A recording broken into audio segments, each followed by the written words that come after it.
Welcome to RGPV content. तो अभी हम देखने जा रहे हैं BT 101 के इम्पॉर्टेंट टॉपिक्स। तो ये कुछ मैंने 25 टॉपिक्स ले रखे हैं। इनमें से पक्का शॉर्ट है कि इसमें से आपके क्वेश्चन फंसेंगे ही फंसेंगे, क्योंकि मैंने लिए हैं 2019 से 2025 तक के सारे इम्पॉर्टेंट क्वेश्चंस लिस्ट आउट किए हैं और ये सारे यूनिट को कवर कर रहे हैं। तो इनको आप देख लेना और इसके साथ में आपको वीडियो सॉल्यूशंस भी मिलेंगे, तो आप वो भी चेकआउट कर सकते हैं। तो देखो, फर्स्ट है हमारा इंजीनियरिंग केमिस्ट्री में इम्पॉर्टेंट क्वेश्चन है, वो बीर्स लॉ है या फिर इसको लैम्बर्ट्स लॉ कहते हैं। ठीक है, फिर मतलब लैम्बर्ट्स लॉ और बीर्स लॉज बहुत ज़्यादा इंटरकनेक्टेड है, तो इन दोनों में से या तो अकेले भी आ सकता है या फिर एक आ सकता है। फिर जियोलाइट प्रोसेस है, बहुत इंपॉर्टेंट है। आयन एक्सचेंज प्रोसेस है, वो भी बहुत ज़्यादा इंपॉर्टेंट है। फेज डायग्राम है सिंगल कंपोनेंट सिस्टम का, ये तो 2024 का ही क्वेश्चन है। फिर है इलेक्ट्रॉनिक ट्रांजिशन, इलेक्ट्रोनेगेटिविटी। फिर है स्पेक्ट्रोस्कोपी और इलेक्ट्रॉनिक्स स्पेक्ट्रोस्कोपी।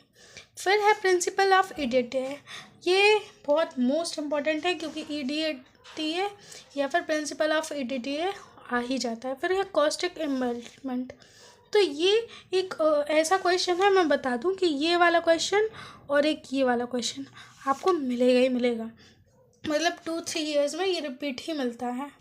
नेक्स्ट है बायोडिग्रेडेबल पॉलीमर, तो बायोडिग्रेडेबल पॉलीमर भी एक इम्पॉर्टेंट रोल प्ले करता है। फिर है इलेक्ट्रॉन एफिनिटी, ये सारे के सारे शॉर्ट नोट्स में भी आ सकते हैं या फिर इनका अलग से क्वेश्चन भी बन सकता है।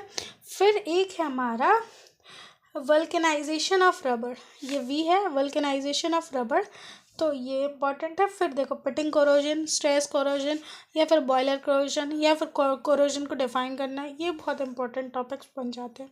फिर है लिब्रिकेटिंग, अब लिब्रिकेंट्स में या तो डिफाइन करने आ सकता है या फिर देखो थिन फ्लेम लिब्रिकेंट्स आ सकता है या फिर फ्लड्स फ्लेम लिब्रिकेंट आ सकता है। फिर है हमारा एल्केनिटी, एल्केनिटी एक बहुत इंपॉर्टेंट टॉपिक है, इसमें प्रॉपर्टीज़ आ सकते हैं या फिर टाइप्स आ सकते हैं।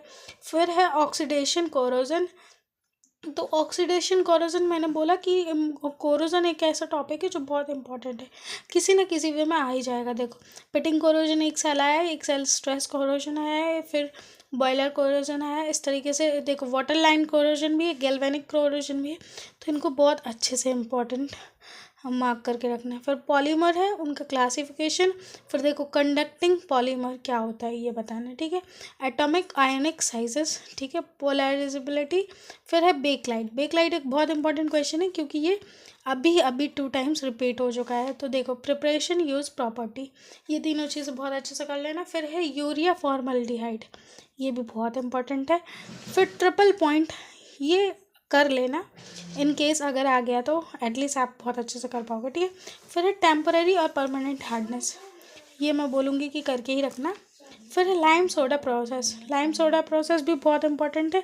फिर जो मैं नीचे के 3 क्वेश्चन दे रही हूँ ये मस्ट है, इनको बिल्कुल करके ही जाना। ठीक है, ये है एक डिफरेंशिएट बिटवीन फ्री रेडिकल और आयनिक पॉलीमराइजेशन। फिर है एक गैल्वेनिक सीरीज और इलेक्ट्रोकेमिकल के बीच का डिफरेंस लिखना है।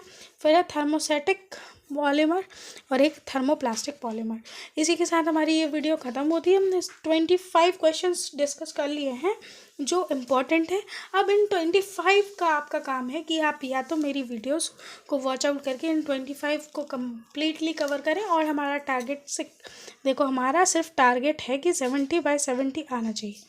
अब इस 70/70 को सिक्योर करने के लिए आप हमारे चैनल को सब्सक्राइब करें और सारी वीडियोस आ रही हैं जो वो उनको वॉच आउट करें। Thank you for watching, bye bye.